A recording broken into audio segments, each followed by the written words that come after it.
ଘରର ତାଲା ଭାଙ୍ଗି ଲକ୍ଷ ଲକ୍ଷ ଟଙ୍କାର ସୁନା ଗହଣା ଲୁଟି ନେଇଛନ୍ତି ଦୁର୍ବୃତ୍ତ।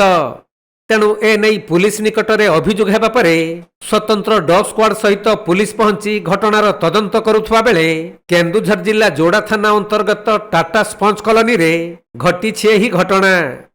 ମିଳିଥିବା ସୂଚନା ଅନୁଯାୟୀ ଦେବଦତ୍ତ ରୟ ତାଙ୍କ କ୍ୱାର୍ଟରରେ ନଥିବା ସମୟରେ ସୁଯୋଗ ଦେଖି କିଛି ଦୁର୍ବୃତ୍ତମାନେ ଘରର 5ଟି ତାଲା ଭାଙ୍ଗି ଲକ୍ଷ ଲକ୍ଷ ଟଙ୍କାର ସୁନା ଗହଣା ଚୋରି କରି ଚମ୍ପଟ ମାରିଛନ୍ତି। ତେବେ ଚୋରି ହୋଇଥିବା ସୁନା ଗହଣାର ଆନୁମାନିକ ମୂଲ୍ୟ ପ୍ରାୟ 30 ଲକ୍ଷ ଟଙ୍କା ହେବ ବୋଲି ସୂଚନା ମିଳିଛି। ଏହି ଘଟଣା ସେହି ଅଞ୍ଚଳରେ ଆତଙ୍କ ସୃଷ୍ଟି କରିଥିବା ବେଳେ ସ୍ୱତନ୍ତ୍ର ଡଗ୍ ସ୍କ୍ୱାଡ୍ ସହିତ ପୁଲିସ କରୁଛି ତଦନ୍ତ।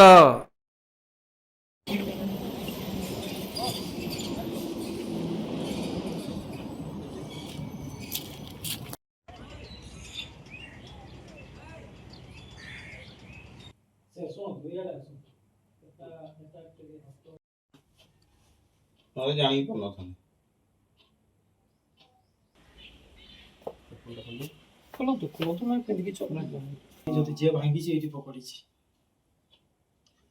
ଗଡରେଜର ଚାବି ମୁଁ ସେଠି ରଖିଥିଲି ସେମାନେ ସବୁ ଥାକରୁ ଫୋପାଡ଼ିକି ଗଡରେଜର ଚାବି ପାଇଯାଇଛନ୍ତି ଗଡରେଜ ଖୋଲିଛନ୍ତି।